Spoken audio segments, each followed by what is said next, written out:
Let's Get To presents Go Go Astros, a focus on H-Town hardball. And welcome back to Go Astros. And we promise not to nerf up this episode like the bullpen did. I'm actually just kidding. It's been fine. I had zero concern about what went on with the bullpen, except for the fact that maybe it's just the malaise of being in the dog days of summer. Brian, what say you? Yeah, I'm very much feeling the dog days of summer vibe. The sort of bad part of that is you go like, well, this is a potential World Series preview and a World Series review, and yet I can't really get juiced about it. The good news is the reason I can is because they have an 11.5 game lead in the division, a 12.5 game lead on a bye, and I mean, the Yankees are collapsing. So if you care deeply about having the 1 seed over the 2, that's also working in your favor. So it's just hard to watch these losses and, stay angry for long, at least for me. Andy, you messaged me this morning and said you have some numbers no one will care about, which is always an interesting way to. Well, I mean, it's the reality because the perception, I guess, not the reality, because the perception is that there's some horrible thing going on when the Astros get on the road and at Crawford and Texas this week. It's just going to be bad, and we're collapsing. And if you read Astros Twitter, there is an actual belief that somehow we are collapsing, that we somehow have gone 10-20 over the last 30 games and not the Yankees, where honestly we went 17-13, which is a 567 pace, which is 92 wins. That is well off what we've done all year. Sure. And that's why it feels bad. This road trip, we went 3-4. First losing road trip we've had all season. That's a big deal. We win 591 clip on the road. We win at a almost 70% clip at home. We have 24 home games left out of the 39 games that are left in the season. This is still a team, even with this last week, even with Dusty not knowing when he can use Presley versus Stanek versus Neris, even with Yordan Alvarez not being able to handle his smoke, even with Jose Altuve's bad shoulder, even with not knowing who we want to play in center field, is still on pace to win 103 games. 103. Which is 11 more, right, than we kind of were presented with at the beginning of the season. Yeah, when we get to a certain point in the year, I start looking at the home winning percentage versus the road winning percentage and try to start projecting out wins. That's where we're on a pace for 103 or 25 more wins out of the regular season if we continue to win at home in the clip that we are and win on the road at the clip that we are, not doing anything different than we've done. The schedule sets up so incredibly well for us the rest of the year. Like I said, 24 home games, 15 road games, 5 off days in the last 6.5 weeks, which is a big deal. We do have a stretch of like 18 games in a row, but that's against teams that are sub 500 for the most part. Matter of fact, 18 of our last 39 games are against teams that are sub 500. And once we get out of this week, we're not going to see another team above 500 till September 19th. And at that point, who knows what Baltimore and Tampa Bay and Philadelphia are going to look like. So not everything's coming up roses for the Astros, but it's not nearly as dire as losing 2 out of 3. Honestly, 2 out of 3 that you should have won 2 out of 3 in Atlanta looks over the weekend. One of the things, to me, what maybe made this series against Atlanta feel worse than it was, because it just felt like, because I remember I was at the concert Friday night, and every time I'm able to get connectivity sporadically, another Astro is injured. So it did feel like just throw in the towel and let's stop playing. Brian, how big a deal is Aledmys Diaz? A groin scares me, just like a hamstring scares me. How big a deal is that? So indications are, I think James Click said yesterday on his radio show, a few weeks. So if that's 3 weeks, that puts you somewhere in the early half, like September 10th or something like that, which is plenty of time for him. And remember, the season goes an extra couple days this year because they got to make up for the lockout. That gives him enough time to get plenty of at-bats to get back. And even if it's delayed another week from that, he comes back September 17th, September 20th, something like that, plenty of time to get him ready. So I think they've avoided the worst. We talked about Yordan and also Marisa Dubon got injured on Friday. They were both back in the lineup yesterday and had really good games. So They seem to they've avoided the worst case scenario, though they did flirt with something really bad, which is having 3 players get injured this week, which is the one thing you really want to avoid at this time of the year. What do we know, Andy, about Altuve's shoulder? Anything? I mean, because it was also a scheduled day off. Like it wasn't just he was. Yeah. My impression of all of that would be that if the playoffs had started yesterday, Jose Altuve would have played. This was a way to give a veteran 2 consecutive days off, going into a 6-game homestand. I think it's at this time of year, every one of your players that play on a regular basis has bumps and bruises and wear and tear. Even tough guys need therapy. And it's just the nature of play. I hate August baseball. It's the worst because there is no sense of urgency. And I know they're pros and they make millions of dollars and they should want to win every game. They do want to win every game, but there's just not the urgency. Because as bad as the Astros have played, we're 11 and a half games up on Seattle. There is, and if you don't believe me, you can read Brian's great Substack article from last week. There is a statistical virtual nil chance of us not winning the division or making the playoffs. And the players know that too. You'll see them start ramping up in September when they need to, but there's a lot of playing out the string going on. And when you have that, it's very easy and smart to give Jose Altuve an extra day off to rest his shoulder. Now, why they needed to say it was because of a shoulder, I don't know if Chandler Rome just felt like doing his job this week because he seemed to be really up on like Mark Berman's work. I'm not sure why, because normally we get nothing from Chandler until the Astros have released an actual press release, and then he just copies it.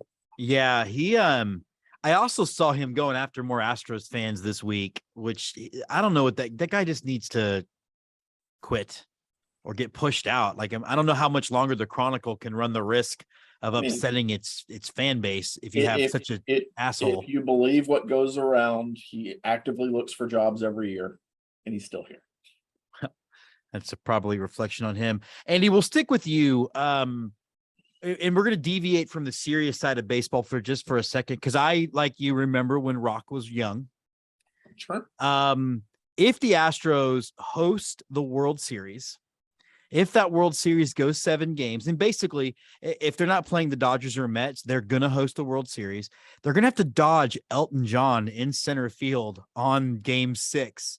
Do we just sign him as a sort of 26-man center fielder? Or, I mean, what do they do about that if the concert, I mean, they just start rescheduling it now? I think it becomes problematic because if he's on the roster, Dusty's not going to play him because he doesn't know him. He knows his guys. He doesn't know Elton John. Oh, wait a second. We're talking about a fellow 70-something here. He might know Elton listening John. to probably, he was at Monterey Jazz Festival with Dusty back in the day. This is Dusty's guy. He's starting in center field over Jake Myers Game 6. No, see, they're going to get in that glittery Astros uniform and he's starting. Hank Aaron knew Elton John, but Dusty and Elton never crossed paths at Studio 54. I'm assuming, though, that they're going to start figuring that out now. Yeah, I mean, that's just logistics of owning a stadium. And I'm sure Jim Crane and the people who run Minute Maid on a day-to-day basis will be happy to work with Elton John's team to reschedule however Elton would like to do it. But obviously the Astros are the main tenant and we'll get that date. And they will not be dodging fireworks or high-heeled platform shoes or big sets of glasses. I just want Elton in one of those glittery Astros uniforms like he wore. I will say this too, having been at the concert this weekend, the acoustics in Minute Maid versus the Astrodome, it's not even matched. Like the Astrodome was awful. Concert sounded good. But back to some baseball, not necessarily our team. Brian, if you were a Yankee fan though, okay, like how legitimately worried would you be? I know a lot of reasonable Yankee fans who, for the first half of this slide, had responses very much like we have.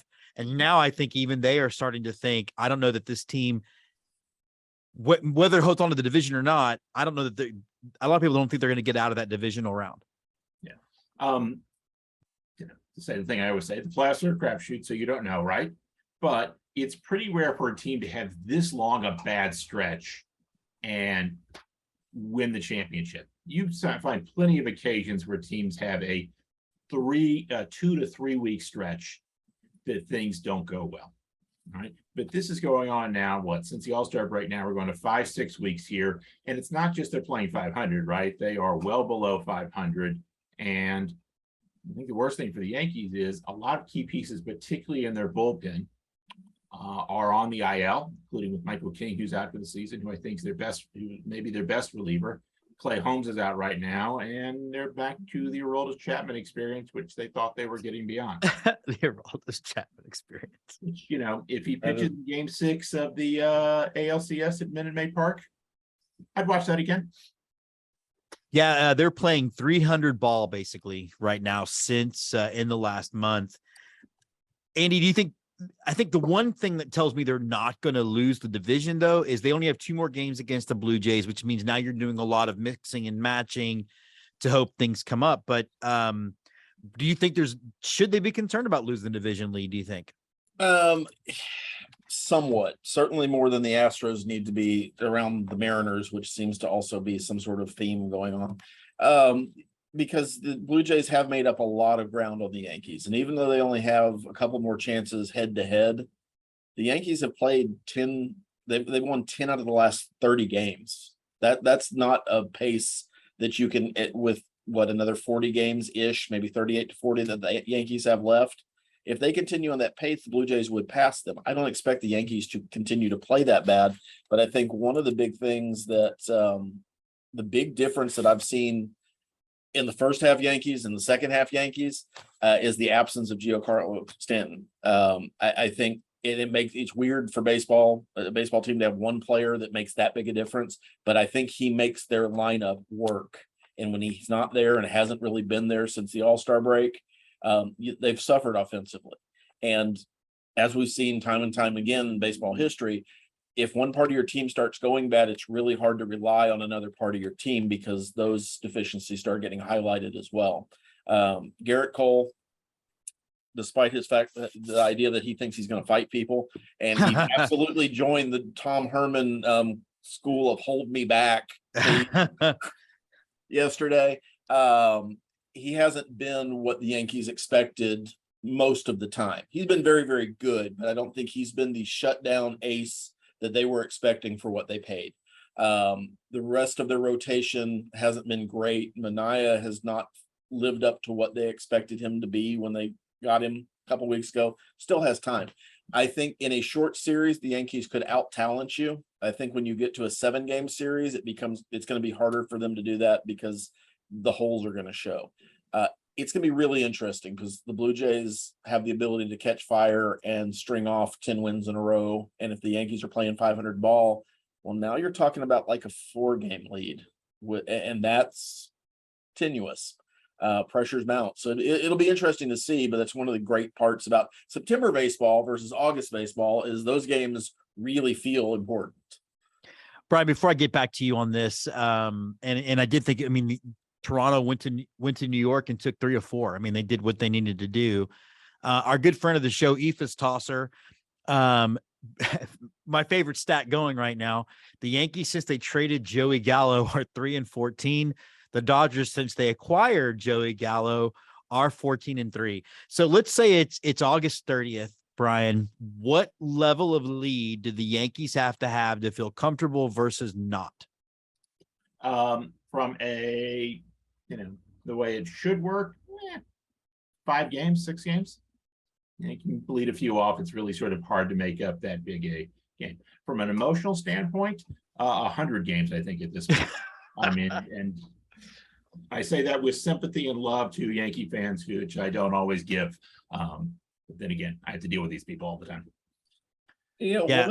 One of the things we're not talking about is Tampa Bay is snuck up to a tie in second place in that division. And Tampa Bay has a history of getting better as the season goes on in the last several years.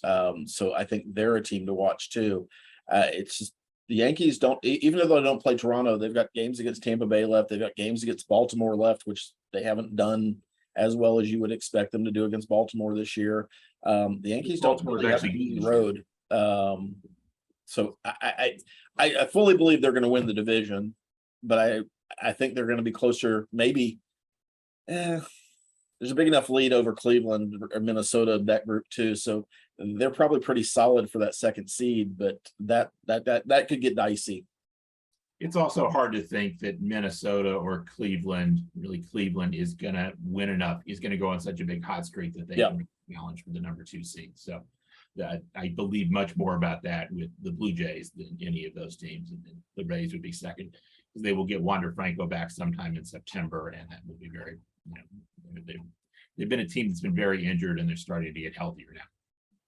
And the thing for the Yankees, it doesn't get any easier tonight or tomorrow because it's some combination of DeGrom and Scherzer. Mm-hmm.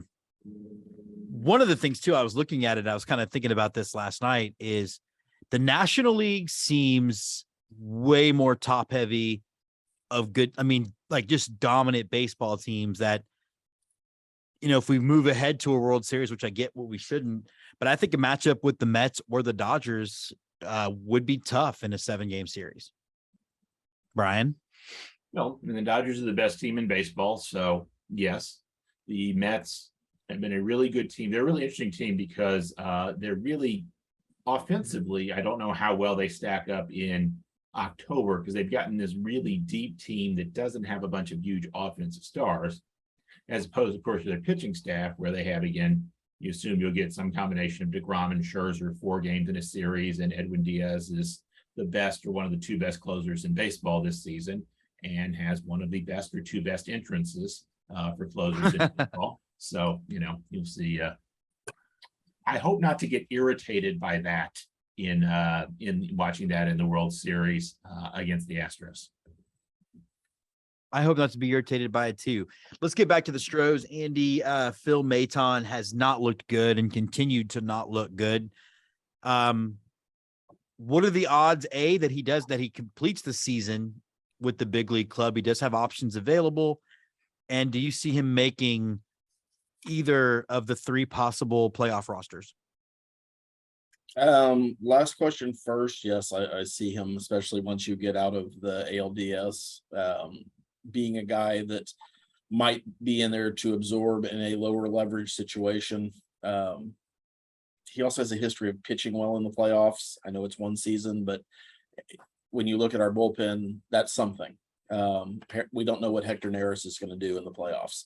Stanek wasn't super sharp last year, as I recall, and I'm sure somebody has numbers tell me that I'm wrong, but he's a piece, and he's a piece the Astros need to pitch well because they plan for him to be one of their top 4 bullpen guys. He's, fallen off that, but we have all of September for him to get right. And you've got a lot of games against a lot of bad teams, which you assume we're going to have larger leads, which means we don't necessarily know to start pitching to go as deep. So I would expect him to get a lot of opportunities to improve. And the last 2 appearances notwithstanding, and I don't have all his appearances sitting in front of me, he had a nice little run for like 3 or 4 appearances where he didn't allow a hit or allow a run, excuse me. And it wasn't, by the seat of your pants kind of not allowing a run. He's just sitting people down. So the potential's there. The consistency, which has been his problem all year, isn't there. I'm not ready to give up on him yet, especially as the season starts condensing. I still think he's one of our top 4 or 5 bullpen guys. And honestly, I don't know who you replace him with at this point. You're past the window, and I know this is another Astros Twitter. Well, Hunter Brown needs to get his chance now. We're kind of past the window of Hunter Brown making an impact on the playoff roster, unless we do some really weird thing that the Astros organization hasn't done in a while. Just deciding a guy that we're going to call up in September is now on the playoff roster with no major league experience. Could happen, but he'd have to show a lot in whatever appearances he gets when he does get called up in September. Well, the name, though, that people keep coming back to is Seth Martinez, who did pitch great. Brian, he had good numbers, could also fulfill the role that Andy talked about as being able to absorb a lot of innings. You want to answer the Maton question, then I have one more after that. Sure. I mean, let's look at the playoff bullpen here. The 4 best relievers are Presley, Montero, Neris, and Stanek. They're making him, and they're making it, and the goal is to pitch them as much as possible. So the next 2 guys I'm pretty sure they're on the roster. They're pretty sure going to be on the playoff roster, and they have specific roles, would be Will Smith and Brian Abreu. Abreu's been excellent this year, but we don't quite trust him. in high leverage situations. So that's 6 spots. You expect a starter will move to the bullpen. I think that's most likely Christian Javier, though it could be Jose Urquidy. That's 7 spots in a playoff bullpen. You're now up to 11 pitchers. So it's between Phil Maton, Luis Garcia, and Seth Martinez for maybe the 12th spot on the pitching staff. And you don't really need a 13th spot in a playoff series usually. So, I do think he's pitching to be on the playoff roster. I don't expect he'll get sent down. And remember that rosters expand on September 1st, so they'll get Seth Martinez back to be able to compete at the major league level at that point, or at least that's what I expect to look at him for October. So, it is to be determined on Phil Maton in the playoffs. Okay, let's continue down the pitching staff road then, Brian. We got a lot of days off coming up. The 6-man rotation seems unnecessary, and now actually could become problematic because now you'd be looking at 7 and 8 days between starts. My thought would be just basically decide that, like Garcia and Javier, you guys are now tandem starters, and that way you stay stretched out. Can you see that as being an option that James Click and co might employ? And would Dusty go along with it? Yes, I think that's the biggest issue with that is to tandem start, you have to make a commitment. And of course, one of the reasons you tandem start in the minors, right, is you're building up the innings and you're building up the sort of pitching repertoire. So if they just go 3 to 4 innings, you're okay with that, right? And usually one goes longer and one goes shorter. Right. These are people who were built up. These are pitchers who were built up and used to going long. So if you commit to 4 innings, you say I do a tandem start between Garcia and Javier, and you commit to 4 innings to each. That is, if the game's tied in the 7th inning, we won't go to the bullpen. We will stay with Javier through that. And that's sort of the trickiest part of that, is sort of saying, I will stick to the plan in this game, even if it isn't the most optimal strategy to win this game. And there are advantages to that, including the fact that they probably need to sort of, also hit the pause button on some of the innings for their relievers. Yeah, and again, keeping people stretched out, I think at some point, to Andy's point, it's going to be a mathematical improbability that you lose either the bye or the lead. And so now looking toward October seems to be what needs to happen. Andy, you have a thought on my crazy suggestion? No, and it's one of the things I think we've discussed, or at least alluded to. I'm a little bit interested in how Click and Dusty, as the person who would have to implement it, are going to get our starters ready for a 5-game series in the ALDS or a 7-game series in the ALCS with the days off, because they released the schedule over the last week. And if you're looking at the 1 seed for the divisional series, Game 1 is October 11th, then you skip a day. Game 2 is October 13th, then you skip a day. Game 3 is October 15th, and then you play 3 days in a row, potentially. And so when you've had somebody like Justin Verlander, who I don't have a lot of worry about, just how does this work, who has been pitching with 5 days rest instead of 4 days rest, and now he's potentially going to be asked to go twice in that series, depending on how greedy Dusty gets in the situation or else. If you needed to pitch on his 5th day instead of his 6th day, how sharp is he? And that's true of everybody else, because they've also all been pitching on 5 days rest for the most part of the season. So I'm just curious how that's going to translate. Do they have more in the gas, more gas in the tank? Do they have less, and we have to rely on our bullpen more?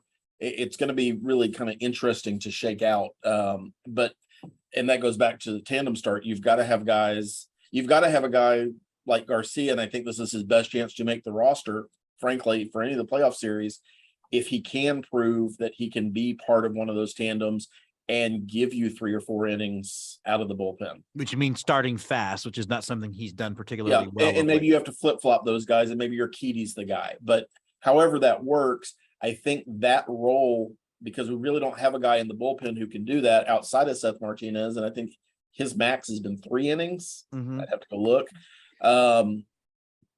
It'll be interesting, the dynamics of how that all lays out this year. But I think that's maybe one of the answers to it, if you get a couple of guys to buy into this idea that I'm going to start, but I'm only going two times through the rotation, and then the next guy is going to do the same thing, hopefully, and finish out the game. Okay. Well, now I want to talk a little gossip. Heard a rumor, and then when I heard the rumor, went and Googled the rumor and see that it's apparently a thing people have been talking about that I've just missed, that there is at least a potential, or at least open to the possibility of an AJ Hinch return. Brian, overall, what do you think? What do you think the odds are? I think Dusty's gone this year, no matter what. Hey, I think, this is most likely Dusty Baker's last year. Obviously the best case scenario would be for him to win the World Series and announce his retirement while holding the trophy. I'd like that for many reasons. That's the dream. Two, I'm skeptical of AJ Hinch rumors because everything from the Tigers fired their general manager. They didn't fire AJ Hinch 2 weeks ago, and everything about the Tigers search for a new general manager has sort of included the idea that AJ Hinch will be involved in the decision-making process. That he won't just be consulted. He will, maybe not have a vote, but will certainly be someone who is vetting the candidates in a way that's sort of different. And so, it seems like he has a decent amount of scratch within the Tigers organization. So I'm not, the tea leaves I'm reading from that is AJ Hinch is going to be manager of the Tigers for next year and quite likely beyond. Andrew, what do you think? There's a dramatically unconfirmed rumor that I have heard that there has been conversations, at least between intermediaries between the two parties, about what that might look like were that to ever happen in the future. I think it would require AJ to fall on a sword a little bit more than he's ever had to, because were he to be back in charge of the Astros, every narrative that we've heard over the last 4 years is just going to be highlighted again for an entire season, especially if they're successful. They come out, take a 10 game lead in the division, and they're cheating again. They've got all the pieces in place. The thing that gives me pause about why it might happen is that there is some belief that Jim Crane doesn't. I think everybody thinks Dusty is going to be gone one way or the other at the end of this year. There's some hesitation on the part of Crane and his management team about whether or not they can sell Joe Espada to the ticket holders, which is a weird thing to get to, but that is something Crane cares about. He cares about people showing up to the stadium. He likes winning. It is much better than the alternative. And Espada doesn't have a track record. Hinch does. And a lot of it, I think, is people just putting things together. Well, Hinch would only have 1 year left on his contract. It's easy for managers to get out of contract. Astros have an opening. He was successful there. It's matchmaking at a certain point. The team is not the same as what Hinch had. Right. And so does not have the offensive firepower. It's different, but it doesn't score runs like it did when he was here. The pitching's probably better, except for 19. 19 was an incredible year, but the pitching's better than what he had to deal with. Pitching's deeper than 19. And so what's that, Brian? Well, the pitching staff is deeper. The starting staff is deeper than it was in 19. Absolutely, but the top end was better. Yes. So I think it's an interest. I think that Astros fans would be happy about that happening, but I don't know that you could count on the results being the same, which would lead to a lot of disillusionment really quickly.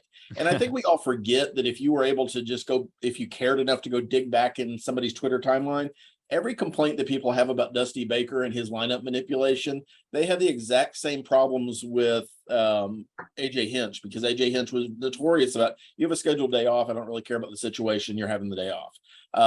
And he did that to get people ready for the playoffs.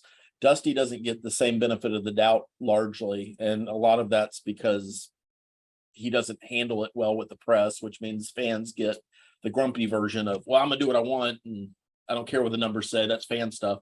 AJ had the same things. He just was able to explain it and smooth it over a lot better.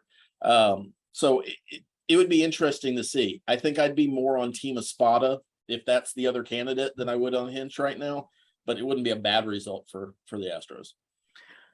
No, that does wrap up the show. Before we go, a little programming note.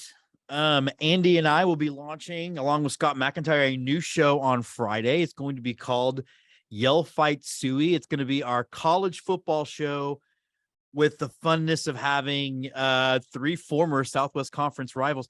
Andy, it's really weird to think the Southwest Conference for both UT and now and A&M now UT already, that was like 3 conferences ago. Like, it's so weird how that's worked.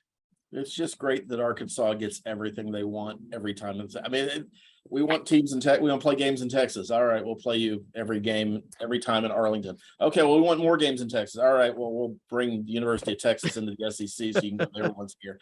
Awesome. No, it should be fun. It'll probably get a lot more in depth, and we probably have a lot more feelings hurt inadvertently, because inevitably one of those 3 teams won't do as well as we're expecting them to do, and that'll probably be Arkansas, frankly. But well, and Brian, we'll have you on periodically to talk a little bit of Tigers. I think that'll be fun. I'll be tracking how much you talk about Joe Burrow on the show. Sounds good. All right, guys. Well, like you said, day off tonight. Schedule lightens up back home. I think Correa is going to there's not going to be a dry eye in the house at the beginning of the game tomorrow night, because I imagine that video is going to be much more involved than the Greinke one. Till then, go Astros. I just want a reaction shot of Jeremy Pena tomorrow night during the video. Go Astros. I think there'll be hugs all around. Go Astros. Go Astros is a presentation from Twitchy Dolphin Media and part of the Let's Get To Baseball Network.